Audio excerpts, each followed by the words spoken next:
Um, dois, três. Bom dia a todos. Mais uma vez, é uma alegria muito grande estar aqui. Agradeço muito pelo convite, né? Represento aí a participação da AME, da Associação Médico Espírita de Botucatu, e para a gente sabe que sempre é uma oportunidade de reflexão e aprendizado, né? E que a gente possa refletir junto sobre esse tema tão importante, que é o desafio da aplicação do Evangelho no nosso dia a dia. E o nosso grande professor, né, o nosso mestre de todos os momentos, ele é realmente, além de nosso governador planetário, né, o grande educador de almas.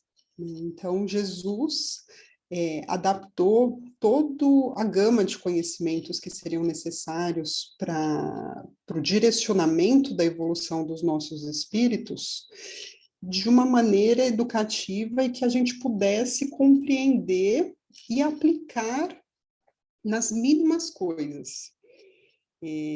Tendo como instrumento a escola, que no caso é a nossa encarnação, o planeta Terra, e como lições, né, aí fazendo um paralelo com a escola, justamente, né, tendo como lições as circunstâncias do dia a dia, que é justamente por onde aparecem os desafios para que a gente possa lapidar as nossas más inclinações, né, as nossas tendências mais selvagens, digamos assim, né, mais primitivas da evolução dos nossos espíritos.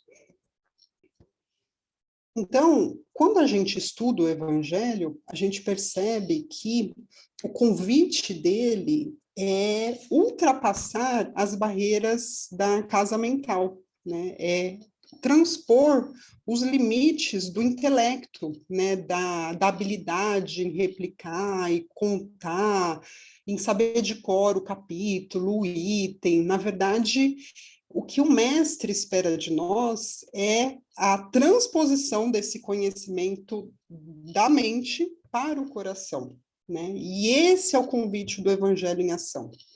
Né? Não é o Evangelho pensado, muito menos decorado, né? É o Evangelho sentido em nossos corações e aplicado no dia a dia. Esse é o desafio do mestre, esse é o convite que ele, como professor, nos faz, e justamente como o professor utiliza de instrumentos da vida nossa cotidiana para que possamos aplicar isso. E para exemplificar, eu trago um capítulo 17 do Evangelho segundo o Espiritismo, item 10, né, que fala sobre o homem no mundo. Né? Então, eu vou ler um trechinho. O homem no mundo. Um sentimento de piedade deve sempre animar o coração daqueles que se reúnem sob o olhar do Senhor, implorando a assistência dos bons espíritos. Purificai, portanto, os vossos corações. Não deixeis que pensamentos fúteis ou mundanos os perturbem.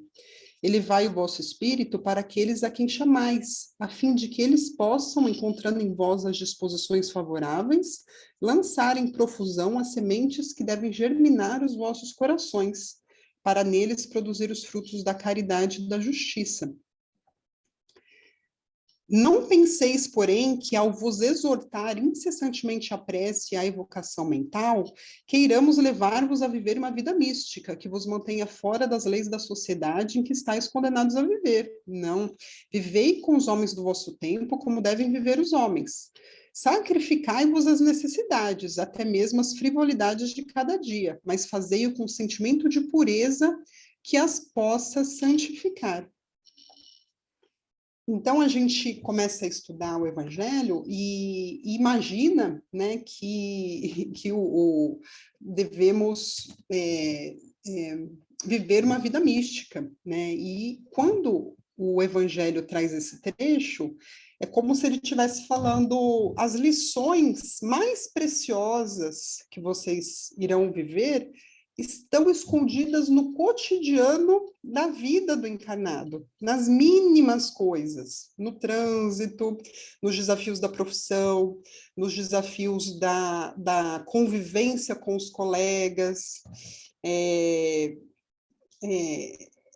em cada comportamento, em cada parâmetro que se acrescenta da nossa vida, nós sempre temos a escolha de tentar tirar o evangelho da nossa mente e colocá-lo no coração para que ele possa balizar as nossas atitudes e os nossos pensamentos, né?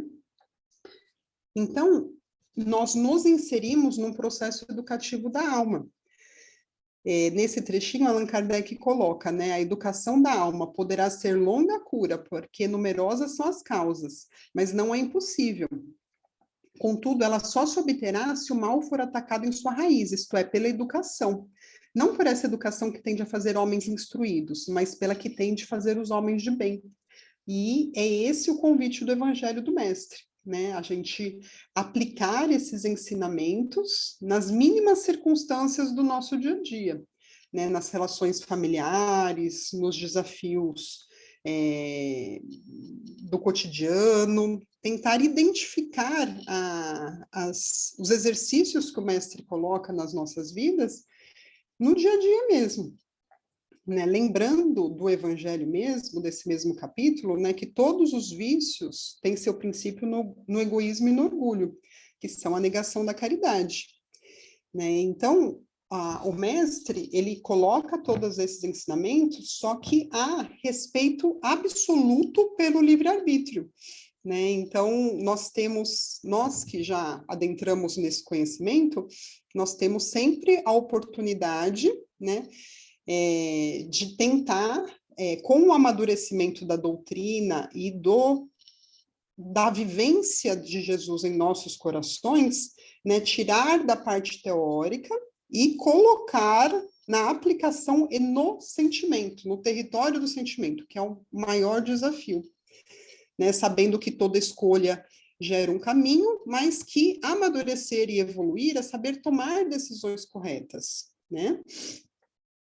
E quando a gente percebe que um dos maiores instrumentos é a reforma íntima, né, a gente percebe que para cada imperfeição do espírito há sempre um sofrimento que lhe é consequência. E as nossas imperfeições, elas geram sofrimento para as pessoas que convivem conosco, né? É a nossa grosseria, é a nossa violência, muitas vezes passiva. Isso machuca as pessoas que convivem conosco, né? Então, na medida em que a gente decide trilhar esse caminho de uma maneira muito madura, muito comprometida, nós somos capazes de identificar quando a gente comete o mesmo erro, né? Mas a diferença é que hoje em dia a gente reconhece, ou espera-se que a gente reconheça, né? Reconhece, ui, falhei de novo, né? Falhei mais uma vez, né? Estou de novo repetindo o mesmo comportamento. Mas antigamente a gente não era capaz nem de reconhecer isso, né? Nem de identificar traços da nossa personalidade, da nossa maneira de agir, que geram sofrimento nas pessoas que convivem conosco, né? E hoje em dia a gente já reconhece e se esforça para tentar vencer essas más inclinações. E a doutrina espírita nos ajuda, né? Porque o propósito da doutrina espírita para a humanidade é favorecer esse processo de evolução individual para que cada um, contribuindo com o seu papel, contribua para a evolução coletiva do planeta e para a evolução do planeta, né? Só que nenhuma conquista se obtém sem algum grau de esforço e mesmo algum grau de dor, né? Muitos dizem eu creio, mas poucos dizem eu estou transformado. Por quê? Porque a transformação em si, ela não eu poderia dizer que quase não é indolor, né?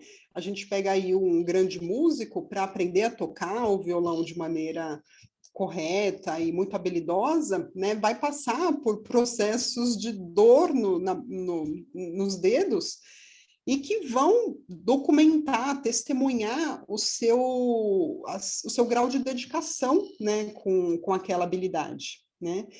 e reconhecer traços da nossa personalidade que causam sofrimento nas pessoas que convivem conosco, que dificultam o dia a dia dos nossos colegas de trabalho, não é fácil, né? Seria mais conveniente não enxergar, né? Ou colocar a culpa nos outros, né? Isso seria mais conveniente e menos doloroso. Mas não é o que o mestre espera de nós, né? Não é o convite do evangelho em ação, né? O convite do evangelho em ação é esperar que possamos sair da atitude infantil passiva, né? De conhecimento teórico e muitas vezes vaidoso, né? De demonstrar que conhece as leis do evangelho, né? Para a aplicação humilde desse conhecimento na nossa vivência interior e no reconhecimento do quanto do grau de esforço que a gente aplica na tentativa de conquistar essas virtudes. Então, não é uma corrida simples, né? É uma maratona, né? A ginástica moral, né, da reforma íntima, ela é uma maratona, né? E é como reformar um avião que já decolou, né? A gente não para, né, a encarnação para fazer uma reforma, né? Para falar, olha, eu identifiquei esses reparos, né, esses defeitos, entre aspas, que precisam de reparo, então eu vou aqui dar um tempo na minha vida e vou reparar. É como se a gente pegasse um avião e depois que o voo já iniciou, né, o comandante falasse assim, olha, nós vamos ter que fazer um reparo em voo, né? E seguir, né, o voo fazendo o reparo. É mais ou menos a gente, né, na vivência da nossa encarnação, identificar essas coisas, né, e ter a coragem de ter uma vivência interior rica e ir reparando aos pouquinhos, com paciência também, né? Porque se a gente for muito rígido também, a gente pode adentrar por caminhos de depressão, de angústia muito grande, e que não nos tiraria da inércia, né? A gente tem que avançar um pouquinho por dia, já é bastante. Por isso que o tempo e o esforço estão ao nosso favor, né? Na medida em que a gente sabe que somos eternos e que foi difícil conquistar essa encarnação, né? Os espíritos falam que encarnar é muito mais difícil do que desencarnar. Então, que possamos, o que vai nos diferenciar quando chegarmos no plano espiritual, não são as nossas posses, né? Porque vamos deixar tudo aqui, né? Mas o que nos diferencia muito, né, é o quanto você aproveitou a sua encarnação para a evolução do seu espírito, né? E se o nosso paradigma, né, é essa visão de encarnação como escola, como aprendizado, né, a gente aproveita as mínimas circunstâncias do dia a dia para evoluir, né? A postura com os familiares, com os colegas de serviço, com os desafios profissionais, com cada circunstância para que as nossas atitudes possam ser dignificadas, né? Possam ter envergadura moral. Então, a terapia complementar espírita, tendo por base o evangelho, né, é uma terapia de educação da alma. A educação, convenientemente entendida, constitui a chave do progresso moral. Quando se conhecer a arte de manejar os caracteres, como se conhece a de manejar as inteligências, conseguir-se-á corrigi-los. E os ensinamentos de Jesus, de amor ao próximo, simplicidade, humildade, fraternidade sem limites e perdão incondicional, eles constituem os instrumentos que vão nos auxiliar na imunidade contra os desequilíbrios do espírito e, consequentemente, do corpo físico, né? E cada virtude conquistada, ela tem uma função objetiva na conquista da nossa felicidade, né? Nesse mesmo capítulo, né, o verdadeiro homem de bem é aquele que pratica a lei de justiça, amor e caridade na sua maior pureza. Se interroga a sua consciência sobre os próprios atos, pergunta se não violou essa lei, se não cometeu mal. E o mestre, né, fala que se reconhecerá aos discípulos pelo esforço que empregam em vencer as suas más inclinações. né? Então, vai ser pelo grau de esforço que a gente aplicar nesse comprometimento da vivência do Evangelho em nossos corações, é que vamos ser reconhecidos como seus seguidores, né? Daqueles espíritos que já tiveram a capacidade, a coragem de sair da infância espiritual e se posicionar numa atitude mais madura perante a vida, né, em que ele saiba que possa contar conosco, não só no nosso próprio adiantamento moral, mas também como contribuidores do adiantamento moral das pessoas que convivem conosco. E a lógica da vida doação, né? É por essa razão que a árvore que merece os melhores cuidados do agricultor é a frutífera, né? Porque ela já entendeu, entre aspas, né, a dinâmica da vida, que é a dinâmica da reciprocidade, né? E a caridade é o amor em ação, né? A lógica do amor é a felicidade não a que temos, mas sim a que dividimos. E tudo isso são instrumentos da vivência do evangelho em nossos corações, né? Quando a gente já pratica esse grau de doação, de caridade. Então, despertar virtudes, que é o convite da doutrina espírita e do evangelho, né, é um convite para a autonomia espiritual, né, é um passo que a gente dá de demonstração de menor dependência do auxílio dos nossos mentores, né, um pouquinho mais de autonomia, um pouquinho menos de trabalho, entre aspas, né, para que a gente possa já sermos mais responsáveis pela nossa própria caminhada. Essa é a lógica do projeto do Espiritismo para o mundo, a formação de seres humanos de bem, responsáveis e que compreendem a reciprocidade da vida. Amparo aos outros cria amparo a nós próprios, né? Os princípios de Jesus, desterrando de nós animalidade e orgulho, vaidade e cobiça, crueldade e avareza, e exortando-nos à simplicidade e à humildade, à fraternidade sem limites e ao perdão incondicional, estabelecem, quando observados, a imunologia perfeita em nossa vida interior, né? E, finalmente, a possibilidade de aplicação do evangelho no nosso dia a dia, ou seja, o evangelho em ação. É isso, eu agradeço muito e vamos conversar. Obrigada.